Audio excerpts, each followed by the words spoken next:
দিদি, ও দিদিমা, কোথায় গেলি? আয় না এখানে একটু মা, এক বালতি জল দিয়ে যাবি। দিদিমা দিদিমা করলে হবে? সে মেয়েটা এমন পড়াশোনায় ব্যস্ত যে কোনো কথাই কানে যাচ্ছে না তার। ওকে আর ডাকতে হবে না, আমি জল এনে দিচ্ছি তোমাকে। মেয়েটা আমার সারাদিন পড়াশুনো পড়াশুনো করেই গেল। ঠিক আছে, তুমিই দাও, আমারই ওকে ডাকা ঠিক হয়নি গো। তো তোমার মেয়েকে কি তুমি আজ থেকে চেনো? ছোট থেকেই তার নাকি স্বপ্ন সে বড় উকিল হবে। তার জন্য কম চেষ্টা করছে আমাদের মেয়ে? আমিও চাই জানো তো, আমাদের মেয়ে অনেক বড় উকিল হোক। আমি আমার মেয়ের জন্য সারা জীবন কষ্ট করতে রাজি আছি। তুমি আর যেমন গো, মেয়ের স্বপ্ন পূরণ করতে গিয়ে তো একমাত্র সম্বল 2 কাঠা জমিটাও বিক্রি করে দিলে। আর কিছু সম্বল আছে তোমার কাছে? ও নিয়ে তুমি কোনো চিন্তা করো না তো রুমা, দেখবে সব হয়ে যাবে। আমি না হয় একটু বেশি সময় রিক্সা চালাবো, তবুও মেয়ের স্বপ্ন পূরণ হওয়া চাই। আমার জীবনের একটাই লক্ষ্য গো, পয়সা জমিয়ে তিতির স্বপ্ন পূরণ করা। জানি না গো, আমাদের মেয়ের জীবনে কি লেখা আছে। নুন আনতে পান্তা ফুরে যে সংসারে, তাদের আবার বড় বড় স্বপ্ন দেখা মানায় না গো, বড় ভয় হয় জানো তো। গরিব বলে কি আমাদের দিদি স্বপ্ন দেখবে না? দেখবে ও স্বপ্ন, আর সেটা পূরণও করবে। আমরা মা বাবা ওর পাশে থাকবো সব সময়। হে ভগবান, দেখো আমার দিদিটাকে, সব তোমার উপর ভরসা। এবারে খেয়ে নে দিদি। তুমি আবার এখানে খাবার থালা নিয়ে এলে কেন? আমি তো খেতেই যাচ্ছিলাম, এই চ্যাপ্টারটা শেষ করেই যেতাম। তোর আর পড়া শেষ হবে না। খাওয়া দাওয়া না করলে শরীরে বল পাবি কি করে বলতো? কোথাও যেতে হবে না, টেবিলে খাবারটা রাখলাম, খেয়ে নে। তোমাদের খাওয়া হয়ে গিয়েছে মা? আর বাবার শরীর ঠিক আছে তো? তোকে ছাড়া খেতে চাইছিল না, আমি জোর করার পর খেয়ে নিল। কাল ভোরে আবার কোথায় ভাড়া কাটানোর আছে। দেখবে মা, আমি বাবার সমস্ত কষ্টের সম্মান দেব বড় উকিল হয়ে। আমি যখন বড় উকিল হব তখন আর বাবাকে কষ্ট করতে দেব না। দেখো, বাবা সব সময় মেয়ের কথা বলে আর মেয়ে সব সময় বাবার কথা বলে।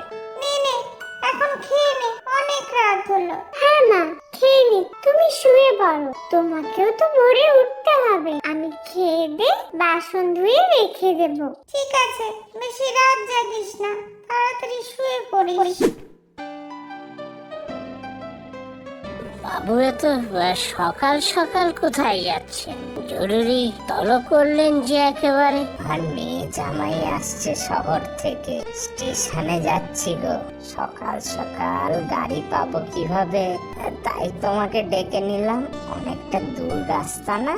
খুব ভালো করেছেন বাবু, আমি একদম তাড়াতাড়ি আপনাকে পৌঁছে দিচ্ছি। তা তোমার মেয়ের কি খবর শুনি? পড়াশোনা করছে তো এখনো? আগে হ্যাঁ বাবু, আপনাদের আশীর্বাদে ও ভালোই পড়াশুনো করছে, অনেক বড় হতে চায় ও, জানেন বাবু। তা তোমাদের তো আবার মেয়েদের তাড়াতাড়ি বিয়ে দিয়ে দাও। পড়াশোনা না হয় করছে, মেয়ের বিয়ে দেবে কবে? কিছু পয়সা লাগলে বলো, দিয়ে দেবক্ষণ। না না বাবু, পয়সা নেবো কেন আপনার কাছ থেকে? আমার মেয়ে বলেছে ও এখন বিয়েই করবে, আরো পড়াশুনো করবে। আমি বাবু কষ্ট করে হলেও ওকে পড়াবো। দেখো কতদূর পড়াতে পারো। আমার নাতনিটা তো এবারে বিদেশে গেল পড়াশোনা করতে, বড় ভালো পড়াশোনায় জানো আমার নাতনিটা। আজকাল বিদেশে না গেলে ভালো কিছু হয় না দিলীপ। আগে বাবু খুব ভালো, কিন্তু আমাদের মতো মানুষের সে সামর্থ্য কোথায়? বাবু এই নিন, স্টেশন এসে গেছে। আমি কি দাঁড়াবো এখানে? না না, আমার আমার জামাই কি আর যে সে মানুষ, রিক্সাতে সে উঠবে না, এইসব গাড়ি বুক করে নে, তোমার দরকার নেই। আচ্ছা বাবু, আপনি আস্তে আস্তে নামুন। তুমি এবারে চলে যেতে পারো, টাকাটা পরে নিয়ে নিও মনে করে। মেয়েটার জন্য আরো অনেক কিছু করা বাকি আছে গো। ভাবছি রিক্সা চালানোর পাশাপাশি মেন বালির বস্তা তোলার কাজ করলে দুটো পয়সা বেশিও আসবে। সে কি গো, তোমার এত খাটাখাটনি পোষাবে বলো? দিতে বলছিল কিছু টিউশনি পড়াবে কলেজের পর, তাহলে ওই পড়ার খরচটা অন্তত নিজে করে নিতে পারবে। না না, একদম না।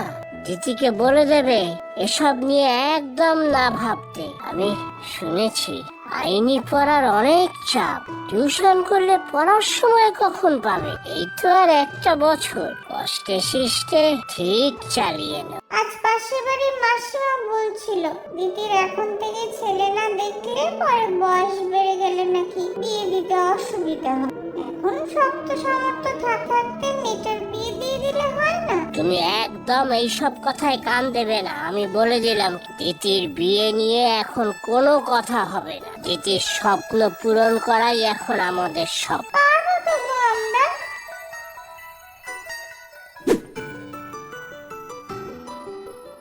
কিরে মা, তোর পড়াশুনো ঠিকভাবে চলছে তো? বই কিনতে টাকা লাগলে বলিস। না বাবা, এখন আর কোনো বই লাগবে না। তুমি যে মোবাইল ফোনটা কিনে দিয়েছিলে সেখান থেকে সব পড়া হয়ে যায় আমার। বাহ, বেশ ভালো।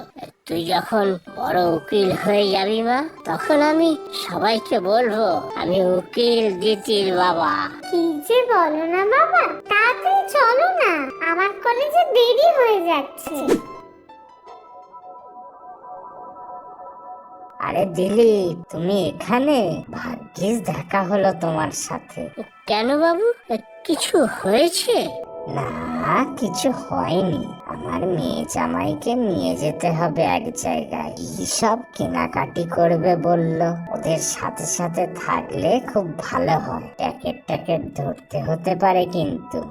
কিন্তু বাবু, আমি তো এখন মেয়েকে কলেজে পৌঁছতে যাচ্ছি। আপনি বরং অন্য কোনো রিক্সা ভাড়া করুন। দুজনকে বলেছি, কেউ রাজি হচ্ছে না বুঝলে। এইটি তোমার মেয়ে বুঝি? সুনাম করছিলে খুব, একদিন কলেজে না গেলে কিছু হবে না। না কাকু, বাবা যাবে না। আমার বাবা রিক্সা চালাতে পারে, কিন্তু কারো ফাইভ ফরমাস খাটার লোক নয়। দিদিমা চুপ কর, আমি কথা বলছি তো। তো বেশি বাচাল তোমার মেয়ে দিলীপ। সেই তো একসময় বিয়ে থা করে সংসারী হবে, তার আবার এত কলেজ ফলেজের কি আছে শুনি? তোমার কথা বলে রেখেছি ওদের, চলে যাও। দরকার হলে দুটো পয়সা বেশি নেবে। না, আমার কলেজে একটা ইম্পর্টেন্ট ক্লাস আছে, এখানে অনেক দেরি হয়ে গেছে। বাবা চলো। যত বড় মুখ নয় তত বড় কথা। রিক্সাওয়ালার মেয়ে, আবার বড় বড় স্বপ্ন। জানা আছে তোমাদের সবার দৌড়। ভালো কাজ করলে না দিলীপ তুমি। বাবা, তোমাকে যারা সম্মান করে না তাদের থেকে দুটো পয়সা কম আসলে কিচ্ছু হবে না। চলো, আমার কলেজে দেরি হয়ে যাচ্ছে। আচ্ছা, আমার জামাইও কোটে ওকালতি করে, আমিও শেষ থেকে ছাড়বো। মা মা মা, আমি পাশ করে গেছি। আর কয়েকটা দিন পরে বাবাকে আর রিক্সা চালাতে দেব না আমি। দেখো, তোমাকে হাত পুড়িয়ে আর রান্নাও করতে দেব না। মেয়ের কথা শোনো, তুই উকিল হয়ে গিয়েছিস। না, এখনো হয়নি। প্র্যাকটিস করতে হবে কয়েক বছর, তারপর পুরো দস্তুর উকিল হয়ে যাবে তোমাদের মেয়ে, বুঝলে?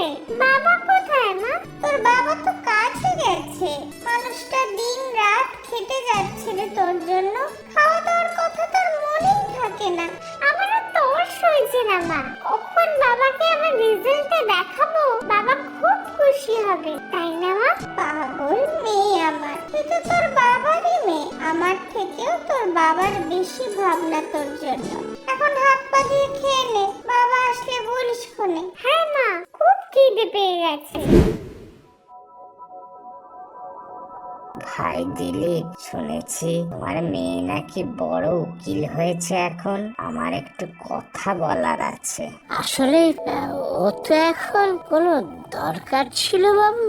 আমার 10 কাঠা জমি ছিল, আমার জামাই আমাদের সই নকল করে সব জমি নিয়ে নিয়েছে। প্রমাণের অভাবে কেউ কিছু করতে পারছে না। মেয়েও মুখ ঘুরিয়ে নিয়েছে।